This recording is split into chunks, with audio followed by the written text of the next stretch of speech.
एक पक्षी वृक्ष की डाल पर बैठा है, कोमल सी टहनी।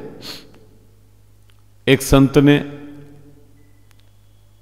चलते चलते देखा और पक्षी से कहा, अरे पक्षी, ये जिस टहनी पर तू बैठा है ना, ये बड़ी बहुत कोमल है, नाजुक है।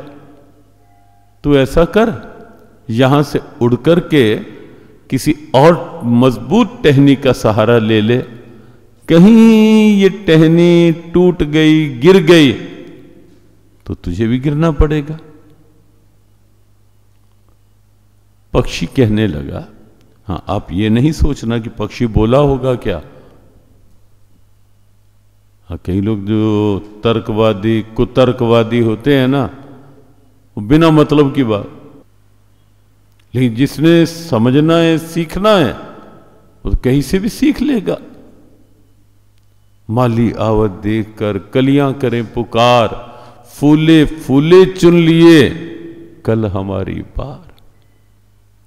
तो ऐसा नहीं कि कलियां बोल, महापुरुषों के समझाने के ढंग हैं।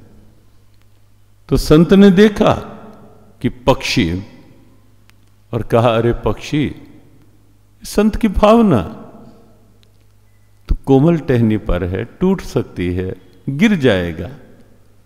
पक्षी कहने लगा, महाराज, मैं तो टहनी पर बैठा ही नहीं। और संत हैरान कि दिख रहा है टहनी पर बैठा और बोल रहा है कि मैं तो टहनी पर हूं ही नहीं।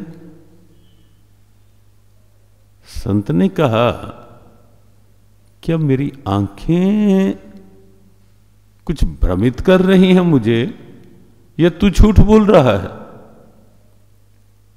उस पक्षी ने कहा, महाराज, न मैं झूठ बोल रहा हूं, न आपकी आंखें आपको भ्रमित कर रही हैं। दिखने में जरूर मैं इस डाली पर बैठा हूं, लेकिन इस डाली का, इस टहनी का मैंने सहारा नहीं ले रखा। मैं तो अपने पंखों के सहारे बैठा हूं।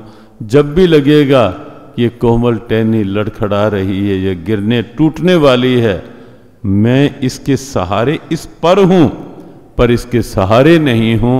मैं उसी समय उड़कर कहीं और बैठ जाऊंगा, पंखों के सहारे हूं।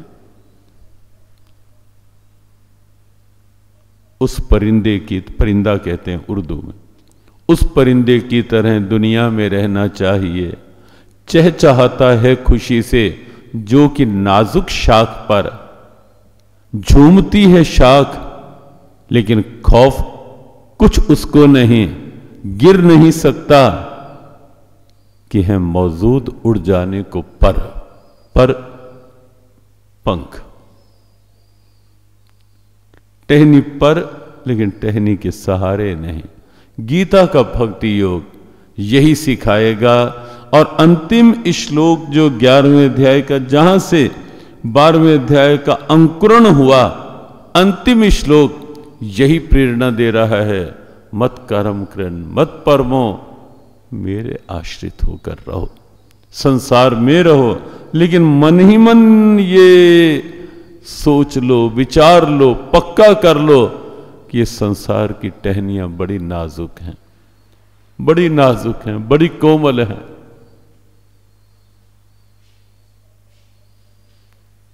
कब कहां पता ही नहीं चलता संसार में, कब कौन रूठ जाए, कब कौन छूट जाए, कब कौन सा संबंध टूट जाए, संसार में कहां पता चलता है।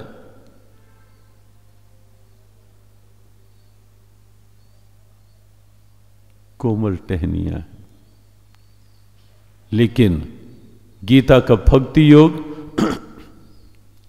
एक मजबूत संबंध मन का बना देता है प्रभु के साथ, कि संसार में रहो, लेकिन ये मन की डोर जो है ये प्रभु के साथ जोड़ करके रहो।